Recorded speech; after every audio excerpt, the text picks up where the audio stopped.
Bismillahirrahmanirrahim. Terima kasih Bu Ani atas kesempatannya. Izin Bu Deksa dan Bu Yeni, saya akan menyampaikan materi terkait bahan tambahan pangan dan sedikit kita bahas tentang bahan yang dilarang dalam waktu 30 menit. Semoga bisa kita bahas semua ya Bapak Ibu sekalian. Jadi yang pertama, next slide. Jadi apakah yang dimaksud bahan tambahan pangan? Bahan tambahan pangan adalah bahan yang ditambahkan ke dalam pangan untuk mempengaruhi sifat atau bentuk pangan. Nah, tujuan penggunaan bahan tambahan pangan sendiri di pangan ada beberapa. Yang pertama, untuk membentuk pangan.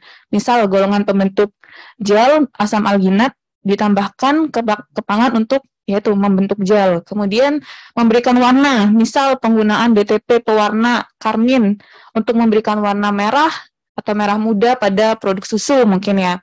Kemudian untuk meningkatkan kualitas pangan, misal penggunaan golongan BTP golongan sekuestran pada pada mentega yang bertujuan untuk menjaga stabilitas mentega agar lebih awet dan kualitasnya terjaga. Kemudian memperbaiki tekstur, lalu meningkatkan cita rasa. Contoh penggunaan penguat rasa yang biasa kita gunakan tuh MSG ya, untuk meningkatkan cita rasa makanan. Kemudian meningkatkan stabilitas, misal penggunaan BTP penstabil pada minuman berbasis susu. Lalu mengawetkan pangan, misal penggunaan BTP pengawet azam benzoat untuk produk kecap sehingga kecapnya bisa lebih awet dan tahan lama. Next slide. Nah, penggunaan BTP dalam produk pangan ini tentunya harus memperhatikan prinsip-prinsip penggunaan sebagai berikut. Yang pertama, BTP hanya digunakan pada produk pangan jika benar-benar diperlukan secara teknologi. Kemudian, gunakan BTP yang memiliki izin edar, baik itu MD atau ML, dan gunakan tidak melebihi batas maksimal yang telah diizinkan dalam peraturan. Lalu yang ketiga, BTP tidak digunakan di situ boleh, Mbak? Untuk menyembunyikan penggunaan bahan yang tidak memenuhi syarat, kemudian menyembunyikan cara kerja yang bertentangan dengan CPPB atau cara produksi pangan yang baik, dan menyembunyikan kerusakan pangan. Dan yang terakhir, dan gunakan BTP sesuai petunjuk label sediaan BTP tersebut. Next slide. Nah, berikut regulasi terkait BTP ya. Yang pertama ada Undang-Undang Nomor 18 Tahun 2012 tentang pangan, lalu ada PP Nomor 86 Tahun 2019 tentang keamanan pangan, kemudian juga ada PP Nomor 69 Tahun 1999 tentang label dan iklan pangan, kemudian ada peraturan turunannya yaitu Peraturan BPOM Nomor 11 Tahun 2019 tentang bahan tambahan pangan, lalu Peraturan BPOM Nomor 13 Tahun 2020 tentang bahan tambahan pangan PRISA. Lalu ada Peraturan BPOM Nomor 11 Tahun 2021 tentang perubahan atas Per BPOM Nomor 13 Tahun 2020. Lalu ada Keputusan Kepala BPOM RI Nomor HK.02.01.2.04.21.187 Tahun 2021 tentang perubahan bahan tambahan pangan yang diizinkan sebagai ajudan PRISA, perubahan senyawa PRISA yang diizinkan digunakan dalam BTP PRISA, dan perubahan sumber bahan baku aromatik alami dan atau sumber preparat PRISA. Dan yang terakhir yang baru kita sahkan pada akhir tahun 2021 yaitu Peraturan BPOM Nomor 29 Tahun 2021 tentang persyaratan bahan tambahan pangan campuran. Untuk seluruh peraturan ini bisa Bapak Ibu unduh di jdih.pom.go.id. Next slide. Oke, untuk pada pasal 73 sampai 76 dalam Undang-Undang Nomor 18 Tahun 2012 tentang pangan mengatur tertuang poin-poin berikut. Yang pertama yaitu kewajiban pemerintah memeriksa keamanan BTP, yang kedua yaitu pemeriksaan keamanan BTP dilakukan untuk mendapatkan izin peredaran. Dan itu juga diatur larangan menggunakan BTP melampaui ambang batas maksimal yang ditetapkan dan menggunakan bahan yang dilarang sebagai BTP. Untuk melaksanakan beberapa ketentuan pasal dalam Undang-Undang Nomor 18 Tahun 2012 tersebut, telah ditetapkan PP Nomor 86 Tahun 2019 tentang keamanan pangan, di mana salah satu poin untuk penyelenggaraan keamanan pangan yaitu pengaturan terhadap BTP. Nah, sini juga dingin. Selanjutnya kita 27 golongan BTP yang diizinkan digunakan dengan peraturan BPOM Nomor 11 tentang BTP, antioksidan, pengawet, penguat rasa, pemanis, pewarna, dan sebagainya. Jadi ada 27 golongan bahan tambahan pangan. Jadi apa sih golongan BTP? golongan BTP ini adalah pengelompok BTP berdasarkan fungsi teknologi yang ditambahkan pada pangan. Jadi golongan BTP ini ya anti buih, anti kempal, antioksidan itu kita sebut sebagai golongan BTP. Kemudian dalam golongan tersebut ada jenis BTP, yaitu jenis BTP adalah nama kimia atau nama umum atau nama lazim yang digunakan untuk identitas BTP.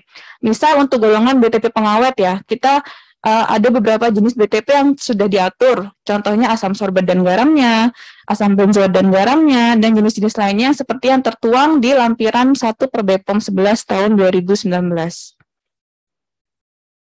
Next slide. Berdasarkan pasal 19 per BPOM 11 2019, BTP akan diproduksi, dimasukkan ke dalam wilayah Republik Indonesia dan diedarkan, wajib memiliki izin edar dari Kepala Badan dan juga harus memenuhi spesifikasi BTP sebagaimana tercantum dalam Kodeks Makanan Indonesia atau monografi JEKFA atau standar lain setelah melalui pengkajian.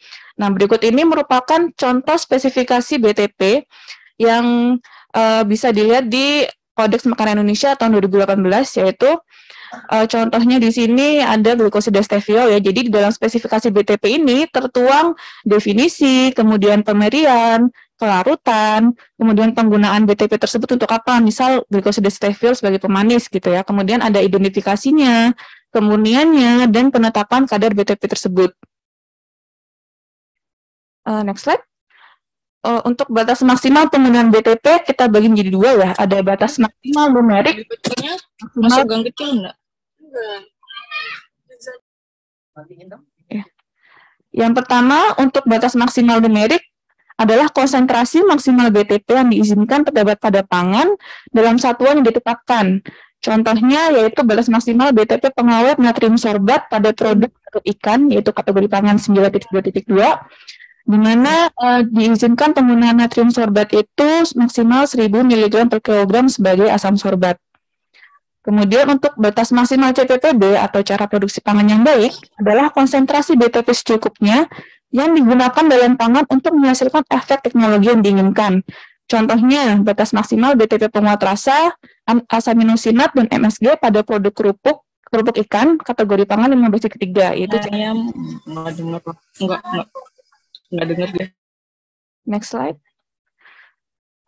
Keberadaan BTP dalam produk pangan itu ada dua, yaitu berasal dari penambahan langsung, di mana batas maksimalnya mengikuti batas maksimal di produk akhir sesuai kategori pangan yang telah diatur. Sedangkan jika dapat juga keberadaannya terbawa atau ikutan dari bahan baku, BTP, dan bahan penolong, di mana batas maksimalnya mengikuti ketentuan BTP ikutan atau carryover. Berikut contoh pengaturan jenis BTP pengawet pada beberapa kategori pangan. Jadi ini kita belajar bagaimana cara membaca lampiran per BPOM 11 tahun 2019, tepatnya di lampiran 2A. Kita mengatur untuk lampiran 2 ini terbagi menjadi dua. Yang pertama di bagian atas itu memuat nama BTP, nomor INS atau International Numbering System, kemudian ada ADI atau Acceptable Daily Intake, dan ada sinonim dan fungsi lain dari BTP tersebut apabila ada. INS ini adalah penomoran internasional yang ditetapkan oleh Kodeks Alimentarius, dan apabila suatu zat atau senyawa sudah dinyatakan aman sebagai BTP, maka akan memiliki nomor INS tersebut sebagai nomor identitas gitu ya. Kemudian sedangkan ADI atau Acceptable Daily Intake adalah jumlah maksimal BTP dalam miligram per kilogram berat badan yang dapat dikonsumsi setiap hari selama seumur hidup tanpa menimbulkan efek kesehatan yang merugikan gitu. Kemudian pada bagian kedua terdapat kolom ya, terdapat tabel dengan 3 kolom. Yang kolom pertama berisi nomor kategori pangan. Jadi nomor kategori pangan yang telah diatur dalam Perbepom 34 tahun 2019 yang telah dibahas tadi sebelumnya oleh Ibu Anissa. Kemudian di bagian tengah ada nama kategori pangannya. Lalu di kolom nomor ketiga yaitu batas maksimal dari BTP tersebut. Contoh untuk ini asam sorbat diizinkan pada kategori pangan 06.7 dengan nama kue beras, yaitu dengan batas maksimal 1000 mg per kilogram sebagai asam sorbat. Jadi pembacanya seperti itu ya. Next slide. Berikut contoh pengaturan batas maksimal pada induk kategori pangan dan subkategori pangan. Contohnya di sini ada mononatrium glutamat, L-glutamat atau MSG, telah diizinkan di kategori pangan 05.0, yaitu kembang gula atau permen dan coklat dengan batas maksimal CPPB. Apabila BTP tersebut telah diatur pada induk kategori pangannya, maka subkategori pangan di bawahnya juga memiliki batas maksimal sesuai induk kategori pangannya tersebut. Jadi misal sudah diizinkan di 05.0, otomatis juga sudah diizinkan di subkategori pangan di bawah 05.0 tersebut, yaitu 05.1, 05.2, 05.3, dan 05.4. Kemudian, next slide. Contoh pengaturan batas maksimal pada subkategori pangan dan anak kategori pangan, atau kita sebut sub-subkategori pangan gitu ya. Contohnya, jadi apabila BTP telah diatur pada subkategori pangannya, maka pada sub-subkategori atau anak kategori pangannya di bawahnya juga memiliki batas maksimal sesuai subkategori pangannya tersebut. Misal ascorbyl palmitat sudah diizinkan di kategori pangan 02.1, yaitu lemak dan minyak, dengan batas maksimal 400 mg per kilogram lemak. Nah, BTP untuk sedan tersebut juga otomatis diizinkan di sub-sub kategori pangan di bawah 02.1, yaitu 02.1.1, 02.1.2, dan 02.1.3 dengan batas maksimal 400 mg per kilogram lemak. Kemudian berikut yang terkait BTP ikutan carryover. Jadi yang sebelumnya itu kan keberadaan BTP itu bisa dari penambahan langsung, tapi juga bisa terbawa dari bahan baku ya. Jadi apakah itu BTP ikutan atau carryover? Yaitu BTP yang berasal dari bahan baku, baik dicampurkan maupun yang dikemas secara terpisah, tetapi masih merupakan satu kesatuan produk. Jadi kriteria BTP ikutan ini ada 3, yaitu tidak ditambahkan langsung. Jadi BTP ikutan ini langsung. Kemudian hanya terbawa dari bahan baku, BTP, dan atau bahan penolong, dari fungsi secara teknologi. Contohnya nugget ayam, pada komposisinya menggunakan tepung roti yang mengandung pewarna sintetik kuning FCF CI 15985. Jadi keberadaan kuning FCF ini pada produk nugget ayam merupakan ikutan dari tepung roti yang digunakan sebagai bahan baku, seperti itu. Kemudian next slide. Ketentuan terkait BTP ikutan bisa Bapak Ibu baca lebih lanjut di lampiran 3 per BPOM nomor 11 tahun 2019 tentang bahan tambahan pangan. Jadi jika suatu BTP telah diatur di bahan baku dan diatur di produk akhir, maka batas maksimalnya sesuai batas maksimal pada kategori pangan produk akhir. Kemudian jika tidak diatur di bahan baku dan telah diatur di produk akhir, maka batas maksimalnya sesuai kategori pangan produk akhir. Namun apabila telah diatur di bahan baku tetapi belum diatur di kategori pangan produk akhirnya, itu harus dihitung secara teoritis dulu berdasarkan penambahan bahan baku atau bahan penolong atau BTP ke dalam produk akhir. Kemudian hasil analisa BTP ikutan tidak boleh lebih besar dari hasil perhitungan teoritis, dan untuk perhitungan ini hanya berlaku untuk BTP dengan batas maksimal CPPB, dengan batas maksimal numerik, tidak berlaku untuk BTP dengan batas maksimal CPPB. Kemudian yang terakhir, jika tidak diatur di bahan baku dan tidak diatur di kategori pangan produk akhir, maka harus mengajukan izin khusus penggunaan dulu kepada Direktorat Standarisasi Pangan Olahan. Lalu kita masuk ke perhitungan rasio 1. Jadi penggunaan 2 atau lebih jenis BTP yang termasuk dalam satu golongan yang sama dalam satu produk pangan harus memperhatikan ketentuan rasio 1, di mana rasio atau hasil bagi masing-masing jenis BTP tidak boleh lebih dari 1. Perhitungan rasio ini tidak berlaku untuk jenis BTP yang memiliki batas maksimal CPPB atau secukupnya. Jadi hanya berlaku untuk BTP yang memiliki batas maksimal numerik. Contohnya pada produk keripik singkong yang termasuk kategori pangan 15.1, dalam komposisinya menggunakan 2 jenis BTP pewarna, yaitu karmin dan kuning FCF.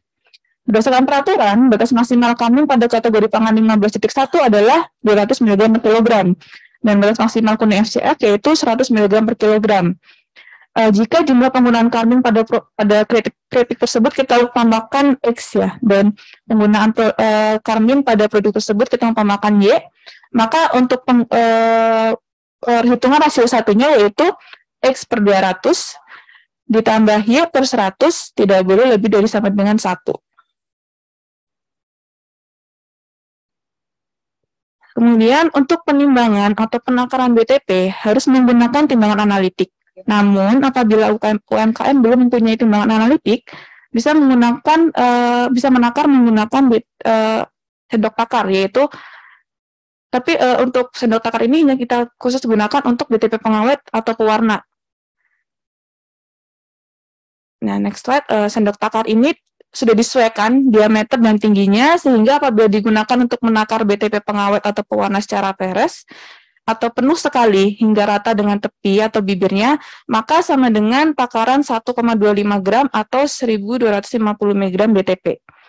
Nah, tapi perlu digarisbawahi bahwa penggunaan sendok takar ini hanya berlaku untuk jenis BTP pengawet dan pewarna saja yang berbentuk bubuk, serbuk, butiran, granul, atau kristal. Jadi tidak bisa digunakan untuk BTP selain pewarna dan pengawet dalam bentuk cair, dan itu tidak bisa.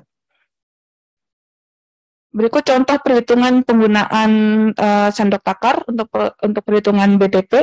Contoh di pai isi susu yang termasuk kategori pangan 07.2.1. Contoh pengawet yang diizinkan adalah natrium sorbat dengan batas maksimal yang diizinkan menurut peraturan yaitu 1.000 mg per kilogram sebagai asam sorbat. BTP natrium asam sorbat akan digunakan dalam 5 kg adonan, sehingga perhitungannya yaitu 1.000 ini batas maksimal di peraturan ya, dibagi 1.250, kemudian dikali 5 kg adonan. Jadi penggunaan natrium sorbat dalam adonan pai susu tersebut maksimal 4 sendok takar peres. Batas maksimalnya dari peraturan BPOM nomor 11 tahun 2019 ya. Kemudian untuk produk dendeng daging, contohnya pewarna yang diizinkan digunakan yaitu Poncu 4R dengan batas maksimal yang diizinkan adalah 30 mg per kilogram, di mana akan digunakan pada 50 kg adonan, sehingga perhitungannya 30 yaitu batas maksimal menurut peraturan dibagi 1.250 dikali 50 kg. Didapatkan nilai 1,2 sendok takar peres, dibulatkan ke bawah menjadi 1 sendok takar peres. Jadi penggunaan ponco pada produk dendeng tersebut tidak boleh lebih dari 1 sendok takar peres. Kemudian untuk klasifikasi BTP berdasarkan komposisinya dibagi menjadi BTP tunggal dan BTP campuran. Jadi BTP tunggal ini yaitu produk BTP yang pada komposisinya hanya terdiri dari satu jenis BTP tanpa penggunaan jenis BTP lain. Contohnya BTP pewarna tartrazin, jadi hanya mengandung tartrazin saja, atau tartrazin dan air sebagai bahan baku. Kemudian BTP campuran adalah BTP yang mengandung 2 atau lebih jenis BTP, baik dari golongan yang sama atau berbeda, dengan atau tanpa penambahan bahan lain yang diizinkan. Contohnya ada sediaan BTP yang terdiri dari tartrazin, biru berlian, dan air, di mana tartrazin dan biru berlian ini termasuk BTP pewarna, dan air sebagai bahan baku. Atau bisa juga terdiri dari tartrazin dan natrium benzoat, yaitu BTP pengawet, dan air sebagai bahan baku. Untuk bahan tambahan pangan campuran sendiri kita atur dalam Perbepom nomor 29 tahun 2021 yang baru disahkan pada akhir tahun 2021 kemarin ya. Jadi untuk ketentuan terkait BTP campuran diatur sebagai berikut. Yang pertama, BTP campuran harus memiliki spesifikasi masing-masing BTP sebagai bahan penyusunnya. Kemudian spesifikasi tersebut harus sesuai dengan KMI atau persyaratan lain, baik itu mungkin JEKFA atau SNI, atau standar lain yang berlaku. Kemudian ada BTP campuran pewarna, dibuktikan dengan analisis kualitatif. Lalu harus mencantumkan nama golongan BTP yang mempunyai fungsi utama, misal BTP campuran pewarna, atau BTP campuran pengemulsi, dan sebagainya. Kemudian pada label SDM BTP dijual secara ecaran, harus mencantumkan takaran penggunaan dalam produk pangan. Kemudian BTP campuran dapat dikemas secara eceran maupun bulky, lalu dilarang menggunakan campuran senyawa nitrat, senyawa nitrit, dan senyawa sulfit sebagai bahan penyusunnya. Dan terakhir harus memenuhi persyaratan cemaran, baik cemaran mikrobiologi, cemaran kimia, dan cemaran logam berat sesuai lampiran dalam Perbepom 29 tahun 2021. Berikut lampiran dari Perbepom 29 tahun 2021, jadi memuat persyaratan cemaran logam, kimia, dan mikrobiologi yang harus dipenuhi dari sediaan BTP campuran. Kemudian next slide, kita masuk terkait BTP perisa. Jadi selain 26 golongan BTP yang diatur dalam Perbepom 11 tahun 2019, untuk BTP Perisa kita atur di peraturan lain ya, tidak tercakup di Perbepom 11 2019, tapi kita atur di Perbepom 13 tahun 2020 tentang BTP Perisa, kemudian Perbepom 11 tahun 2021 tentang perubahan atas Perbepom 13 tahun 2020, lalu di surat keputusan Kepala BPOM terkait Perisa, di mana BTP Perisa adalah bahan tambahan pangan berupa preparat konsentrat dengan atau tanpa ajudan Perisa yang digunakan untuk memberi flavor dengan pengecualian rasa asin, manis, dan asam. Jadi ajudan Perisa sendiri ini merupakan bahan tambahan yang diperlukan dalam pembuatan, pelarutan, pengenceran, penyimpanan, dan penggunaan Perisa. Jadi untuk ajudan Perisa terdiri atas bahan baku, BTP, dan atau pelarut, dan semuanya sudah diatur di perundang-undangan yang terkait. Kemudian untuk lebih lengkapnya, Bapak Ibu dapat melihat di Perbepom 13 tahun 2020, di mana sudah diatur lebih dari 2.000 senyawa Perisa dan lebih dari 300 sumber bahan baku aromatik alami dan atau preparat Perisa yang sudah diizinkan. Untuk kelompok Perisa sendiri kita bagi menjadi 3, yaitu ada Perisa alami, Perisa identik alami, dan Perisa artifisial, di mana dalam pelabelannya Perisa alami dilabeli sebagai Perisa alami, sedangkan Perisa identik alami dan Perisa artifisial dilabeli sebagai Perisa sintetik. Kemudian next slide. Bagaimana bila pelaku usaha akan menggunakan BTP yang mungkin belum diizinkan dalam peraturan? Apa nggak boleh sama sekali? Jadi untuk Bapak Ibu yang mungkin akan menggunakan BTP yang belum diizinkan dalam peraturan, bisa menggunakan BTP tersebut setelah mendapat persetujuan tertulis dari Kepala Badan.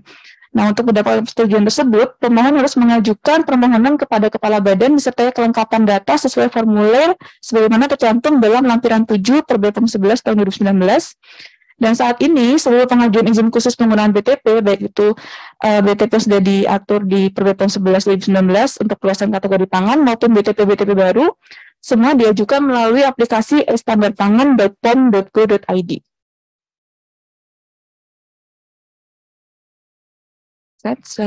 Oke, selanjutnya kita akan membahas sedikit tentang bahan berbahaya yang bisa digunakan pada pangan. Jadi saat ini masih sering ya kita jumpai penyalahgunaan bahan berbahaya dalam pangan yang dapat menyebabkan banyak masalah kesehatan, baik itu kanker, gangguan otak, hati, ginjal, dan sebagainya, yang dalam mungkin tidak terjadi dalam jangka pendek, tapi mungkin akan memberi dampak kesehatan dalam jangka panjang. Nah, bahan berbahaya yang umum kita temui disalahgunakan dalam produk pangan nih. Yang pertama ada formalin.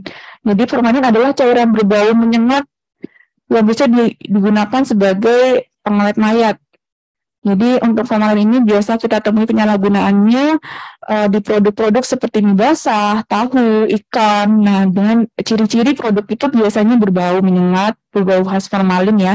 Kemudian untuk produk yang harusnya hanya tahan sehari, itu bisa tahan sampai 2 atau 3 hari tanpa kerusakan di suhu kamar. Itu sudah tidak wajar ya Bapak Ibu. Kemudian ada bahan boraks, yaitu padatan kristal warna putih, kita sering sebutnya mungkin di pasaran belum atau pijer. Kemudian sering disalahgunakan untuk bakso, kemudian lontong, tahu juga mungkin ada. Jadi pangan yang mengandung boraks ini bisa ditandai dari teksturnya biasanya kenyal, sangat kenyal, kemudian tidak lengket dan tidak mudah putus. Misalnya mie basah gitu, jadi tidak mudah putus. Itu biasanya bisa saja mengandung boraks gitu. Kemudian untuk pewarna tekstil, ini ada rhodamin B dan metanyl yellow. Jadi pewarna tekstil untuk metanyl yellow ini berbentuk serbuk warna kuning kecoklatan, sering disalahgunakan pada jajanan basah, kerupuk, mie, atau sirup. Sedangkan rhodamin B berbentuk serbuk warna merah keunguan, sering digunakan untuk kerupuk, terasi, sirup, dan jajanan basah. Jadi biasanya untuk produk yang mengandung pewarna tekstil ini biasanya warnanya mencolok ya. Jadi merahnya itu mencolok atau kuningnya mencolok gitu. Itu bisa dicurigai mengandung rhodamin B atau metanyl yellow. Untuk selengkapnya terkait bahan-bahan yang dilarang digunakan dalam pangan olahan bisa dilihat di Perbepom nomor 7 tahun 2018 tentang bahan baku yang dilarang dalam pangan olahan dan Permenkes nomor 239 tahun 1985. Next slide. Ini untuk contoh nih, mie basah matang, kategori pangan 6.4.3, sering kita temui penyalahgunaan formalin, boraks, atau kuning metanil. Nah, salah satu upaya untuk menghindari penyalahgunaan berbahaya itu dengan cara penanganan pengolahan yang baik, misal dengan menggunakan tepung terigu yang berprotein tinggi, kemudian merebus hingga matang, atau menyimpan di lemari pendingin. Selain itu, juga Bapak Ibu bisa menggunakan BTP yang sudah diizinkan, misal untuk menggantikan boraks biar kenyal, itu sudah ada yang diizinkan untuk digunakan BTP kita, yaitu kalsium glukonat, kalium klorida, kalium sulfat, itu bisa digunakan. Misalnya untuk mengganti formalin biar lebih awet, itu bisa menggunakan metil parahidroksibenzoat, borang dioksida, atau sulfit dan garamnya. Lalu untuk menggantikan kuning metanil, mungkin Bapak Ibu bisa menggunakan BTP pewarna yang diizinkan, contoh beta karoten, kemudian ada tartrazin gitu. Kemudian slide untuk misal bakso daging ya, sering kita temui penyalahgunaan formalin dan boraks. Salah satu upaya yang kita dapat lakukan yaitu penanganan pengolahan yang baik nih, misal menggunakan daging yang segar, kemudian penyimpanan di freezer jika tidak habis terjual, atau bisa juga merebus adonan bakso hingga 15 menit gitu. Kemudian atau menggunakan BTP yang sudah diizinkan untuk menggantikan bahan-bahan berbahaya tersebut, misal untuk biar baksonya kenyal, itu bisa daripada menggunakan boraks, bisa menggunakan kalsium glukonat atau natrium tripolifosfat atau kalium klorida. Kemudian agar awet, daripada menggunakan formalin, lebih baik menggunakan BTP sudah diizinkan, contoh larutan kitosan. Kemudian ada sodium dan garamnya, lalu ada kalium nitrat. Kemudian untuk kudapan basah yang termasuk kategori pangan 06.7. Contoh yang sering kita temui penyalahgunaan rodamin B, kuning metanil, dan pemanis buatan yang berlebihan.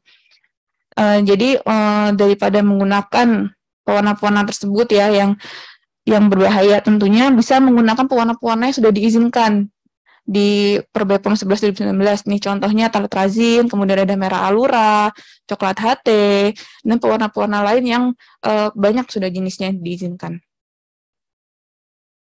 Nah, dalam rangka eradikasi penggunaan bahan berbahaya, BPOM mendukung inovasi hasil riset dari bahan alam agar dapat dikembangkan dan dikomersialisasikan, sehingga dapat dimanfaatkan secara luas oleh masyarakat, di mana hingga tahun 2022 telah dilakukan standarisasi terhadap 8 bahan alam sebagai BTP, yaitu yang pertama ini ada cairan fermentasi air kelapa dari sebagai BTP pengawet ayam karkas ayam.